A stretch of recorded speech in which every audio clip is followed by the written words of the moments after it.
Un simple coup de pouce révolutionne l'art du rasage. Voici le Remington Rollamatic, premier rasoir électrique réglable. Quelle que soit votre barbe, vous obtenez le rasage le plus rapide, le plus net et le plus doux avec le Remington Rollamatic à grande surface de coupe. Réglez-le pour votre barbe et rasez-vous sur mesure.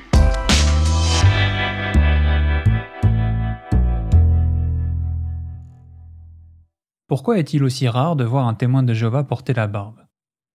Il n'existe aucune règle écrite interdisant formellement le port de la barbe au sein du mouvement. Mais cela n'empêche que tout témoin sait qu'en se laissant pousser la barbe, il deviendra l'objet de bavardages, de plaisanteries plus ou moins sarcastiques, et ne sera plus considéré comme exemplaire par ceux qui occupent une position d'autorité dans l'organisation. Ainsi, conformément aux illustrations produites par la Watchtower, le témoin de Jéhovah modèle veille à toujours être rasé de près.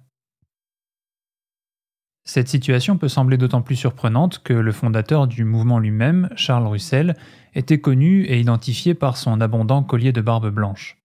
C'est d'ailleurs par respect et admiration envers lui que bon nombre d'étudiants de la Bible portaient également la barbe. Ainsi, à cette époque, le port de la barbe était parfaitement toléré et constituait même dans une certaine mesure un signe d'appartenance à la Watchtower. Mais les choses changèrent après que Rutherford fut élu à la présidence de la société en 1917. Avant sa mort, Russell avait donné des instructions précises concernant la façon dont la société devait être dirigée et organisée après son décès. Cependant, une fois élu à la présidence, son successeur, Rutherford, n'en tint absolument pas compte. Il usa de différents stratagèmes qui lui permirent finalement d'obtenir un contrôle quasi absolu sur les affaires de la société Watchtower. Ces façons d'agir engendrèrent une grande controverse parmi les étudiants de la Bible, si bien qu'en 1919, le mouvement avait perdu un septième de ses adeptes. Dans les années qui suivirent, Rutherford effectua également de nombreux changements doctrinaux, n'hésitant pas à aller à l'encontre de ce qui était enseigné par Russell. Pour les étudiants de la Bible de l'époque, à qui on avait enseigné que s'opposer à Russell signifiait s'opposer à Dieu lui-même, ces changements étaient inacceptables et scandaleux. Une large majorité d'entre eux, estimant que les interprétations de Rutherford constituaient une trahison envers Dieu, s'en allèrent et formèrent des groupes dissidents. Dans ce contexte chaotique, un des moyens que trouva Rutherford pour asseoir son autorité et mettre fin à l'influence de son prédécesseur fut de s'attaquer à un symbole fort de l'attachement à Russell, à savoir le port de la barbe. Rutherford, toujours rasé de près, attendait de ses partisans qu'ils démontrent leur loyauté envers lui en se débarrassant de leur pilosité faciale. Preuve en est ce qui est rapporté à la page 98 de l'annuaire de 1974. Mais il fallait davantage de matériel. Frère Balsright demanda donc à Frère Rutherford l'autorisation d'acheter une presse rotative. La demande étant justifiée, Frère Rutherford donna son accord, mais à une condition.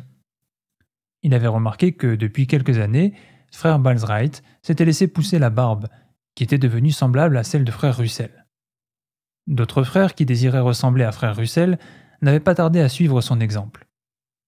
Cette tendance risquait de donner naissance au culte de l'homme, ce que Frère Rutherford désirait empêcher. Aussi lors de sa visite suivante et devant toute la famille de la Maison de la Bible, il dit à Frère Balsright qu'il pouvait acheter la presse rotative, mais à condition qu'il se rasât la barbe. Frère Balsright accepta tristement et se rendit ensuite chez le barbier. Ce responsable de la filiale d'Allemagne ne fut pas le seul à devoir se débarrasser de sa barbe. Sur cette photo du repas de Noël de 1926, par exemple, tous les membres de la famille du Bethel étaient rasés de près, à l'image de leur président. Mais Rutherford ne s'arrêta pas là. Il alla jusqu'à raser la barbe de Jésus. Sous sa présidence, et jusqu'à la fin des années 60, soit pendant près de 40 ans, les publications présentèrent le Christ sous les traits d'un homme imberbe. Les raisons, discutables, motivant cette décision ne furent données que 25 ans plus tard dans la question des lecteurs du 1er janvier 1955. On pouvait y lire « Comme la Bible ne décrit pas le visage de Jésus ni n'indique s'il portait une longue barbe, nous nous en tenons aux preuves archéologiques les plus anciennes, plutôt qu'à celles ultérieures représentant Jésus comme un homme efféminé, blafard et ayant un air dévot. » On imagine facilement comment ce changement dans la manière de représenter Jésus a pu être utilisé à l'époque pour rendre tabou le port de la barbe au sein de l'organisation. Témoin de l'efficacité de cette manœuvre, en 1963, un article intitulé « Éviter les questions inutiles » mentionnait la question suivante concernant les conditions de vie dans le paradis. Les hommes porteront-ils de nouveau des barbes? Si cela était encore nécessaire, cette question, posée sous de faux airs innocents, établissait qu'il n'était pas envisageable aujourd'hui pour un homme de porter la barbe, et que cela ne redeviendrait éventuellement possible que dans le monde nouveau. Le rejet du port de la barbe était progressivement et tacitement devenu une norme au sein du mouvement. Un témoin qui faisait preuve de fidélité envers la société Watchtower ne laissait pas pousser sa barbe. Si l'origine de cette règle a été oubliée avec le temps, il est évident que la culture du rejet de la barbe domine encore largement aujourd'hui parmi les témoins de Jéhovah. Presque 15 ans après avoir expliqué les raisons pour lesquelles Jésus était imberbe, les hommes à la tête de la Watchtower estimèrent que la barbe de Jésus était finalement autorisée à repousser.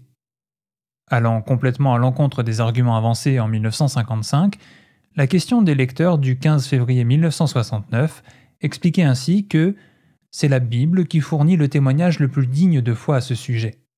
Un nouvel examen sérieux de cette question nous révèle que Jésus avait effectivement une barbe. Selon les dirigeants de l'époque, la Bible n'était plus muette au sujet de la pilosité faciale du Christ et les preuves archéologiques qu'il avait rendues imberbe précédemment devaient maintenant être considérées comme des contrefaçons ou pire encore, des représentations païennes. Si Jésus avait retrouvé sa barbe, il n'était pas question pour autant pour les témoins de l'époque de pouvoir la porter librement. Profitant de la peur suscitée par le mouvement hippie au cours des années 60, la Watchtower trouva une nouvelle excuse pour renforcer dans l'esprit de ses adeptes l'idée selon laquelle le port de la barbe était inapproprié. Toujours dans la question des lecteurs du 15 février 1969, voici ce qui était expliqué. Depuis ces dernières années, l'homme qui porte une barbe ou de longs cheveux attire immédiatement l'attention sur lui dans de nombreux pays. Il risque d'être malencontreusement classé, dans l'esprit de la plupart des gens, dans la catégorie des extrémistes ou des individus révoltés contre la société. Les ministres de Dieu ne veulent pas, par leur aspect, détourner de leur ministère l'attention des gens ou empêcher quelqu'un d'écouter la vérité. Si cette déclaration ne fixait pas de règles à proprement parler, elle venait confirmer une idée déjà bien ancrée dans les esprits des adeptes, le port de la barbe n'est pas digne d'un ministre de Dieu. Pour enfoncer le clou, l'article se terminait sur la phrase suivante « Dans le paradis restauré sur la terre, il ne serait pas étonnant que les hommes portent de nouveau la barbe de façon parfaite, à l'instar d'Adam en Éden. » Cette déclaration, qui, soit dit en passant, répondait à la question précédemment qualifiée d'inutile par la tour de garde de 1963, rappelait indirectement aux témoins que s'il restait possible qu'ils puissent un jour porter la barbe, cela n'aurait définitivement pas lieu dans ce système. Cette idée, selon laquelle le port de la barbe nuisait à la diffusion du message, fut une nouvelle fois développée dans la tour de garde du 1er décembre 1975. Il y était raconté l'histoire d'un jeune homme barbu qui se vit refuser l'occasion de rendre témoignage en raison du fait que la femme qui l'avait abordé l'avait pris pour un étudiant contestataire. Le jeune homme, se sentant responsable d'avoir gâché l'occasion qu'il avait de convertir cette femme de par son apparence, décida de se raser la barbe. La morale extrêmement culpabilisatrice de ce récit le rend très peu crédible. En suivant un raisonnement similaire, on pourrait se demander combien de personnes ont été détournées du message de Jésus en raison de son comportement durant les noces de Cana. Beaucoup auraient pu en effet être choqués de le voir utiliser la puissance divine pour fournir 380 litres de vin à des invités manifestement déjà enivrés lors de ce banquet. Il apparaît de manière évidente que le seul but de ce récit est de faire respecter une exigence que la Watchtower ne peut justifier d'un point de vue biblique. Pour parvenir à ses fins, elle manipule ses adeptes en leur faisant croire, à l'aide d'une anecdote plus que douteuse, que ce sont des facteurs extérieurs à l'organisation qui les obligent à adhérer à une certaine ligne de conduite. L'idée qu'il est important pour un chrétien de ne pas porter de barbe a également été renforcée par les innombrables récits de conversion rapportés dans les publications. Très régulièrement, il était précisé que le nouveau venu avait manifesté son désir de servir Dieu en se rasant la barbe, comme si ces deux choses avaient un lien quelconque. La barbe est d'ailleurs bien souvent associée à la liste des pratiques condamnées par la Watchtower que le nouveau converti abandonne en faisant des progrès. Dans la tour de garde du 1er mai 1995, on peut par exemple lire « Il m'a demandé de venir le voir se débarrasser de sa pipe, de son briquet, ainsi que de son crucifix, détruire ses films pornographiques et raser sa barbe. » En procédant ainsi, L'organisation fait passer de manière presque subliminale le message suivant: si un nouveau venu manifeste son désir de servir Dieu en se rasant la barbe, il serait impensable pour un serviteur de Dieu fidèle de la laisser pousser. Il fallut attendre 2016 pour que la question du port de la barbe soit de nouveau abordée de manière directe dans les publications. La barbe ayant fait son retour en grâce au début des années 2010, il s'agissait clairement d'une réaction de l'organisation face à l'envie grandissante de se laisser pousser la barbe au sein de ses rangs. Voici ce qui était dit à ce sujet dans la tour de garde d'études de septembre 2016. Que dire du port de la barbe? Convient-il pour un frère? Dans certaines cultures, une barbe bien taillée peut être convenable et ne pas du tout empêcher les gens d'écouter le message du royaume. D'ailleurs, des frères nommés portent la barbe. Malgré tout, certains frères peuvent décider de ne pas en avoir. Dans d'autres cultures ou pays, la barbe n'est pas dans les usages et n'est pas considérée comme acceptable pour un chrétien. Un frère qui la porterait n'honorerait pas Dieu par son aspect et ne serait pas irréprochable. Si l'organisation exprime ici pour la première fois l'idée qu'une barbe peut être convenable pour un chrétien, elle limite par la même occasion cette possibilité à un cadre culturel favorable. Dans un monde où l'immense majorité de la population ne considère plus la barbe comme un symbole de rébellion et où des personnes de tous milieux sociaux la portent, il est très difficile pour un témoin de savoir si le contexte culturel dans lequel il évolue est favorable ou non au port de la barbe. En réalité, le fait d'invoquer ce paramètre extérieur particulièrement vague a pour but de permettre à l'organisation de maintenir sans avoir à se justifier sa règle concernant l'interdiction du port de la barbe. Elle passe ainsi sous silence le fait que bien plus que tout autre facteur, le principal obstacle au port de la barbe est avant tout la culture interne du mouvement qui amène les adeptes à l'apercevoir comme un problème. Renforçant ce préjugé propre à la Watchtower, dès le mois suivant lors du broadcasting, Stephen Lett avançait de nouveau l'idée que le port de la barbe était révélateur d'un manque d'égard pour les autres.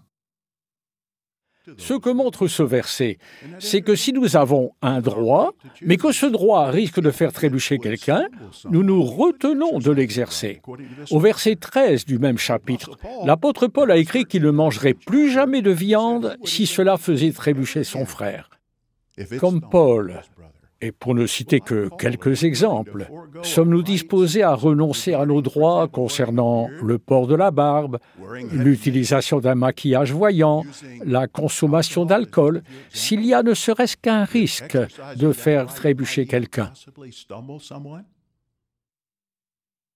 Aujourd'hui encore, l'organisation continue de publier de nombreuses illustrations et témoignages qui mettent en avant l'idée qu'un bon chrétien ne doit pas porter la barbe. Ma barbe est devenue un bouc, puis une moustache. Fini la drogue, l'alcool, la cigarette et les grossièretés. Elle met également en scène des ressuscités dans le monde nouveau qui se débarrassent de leur barbe lorsqu'ils commencent à se soumettre aux exigences divines. Tout ceci participe clairement à renforcer l'idée selon laquelle un homme fidèle à Dieu et à son organisation ne peut décemment porter la barbe. La question de la place de la barbe chez les témoins de Jéhovah peut sembler être un détail, mais elle s'avère en réalité être particulièrement instructive au sujet de la manière de fonctionner et de penser de l'organisation.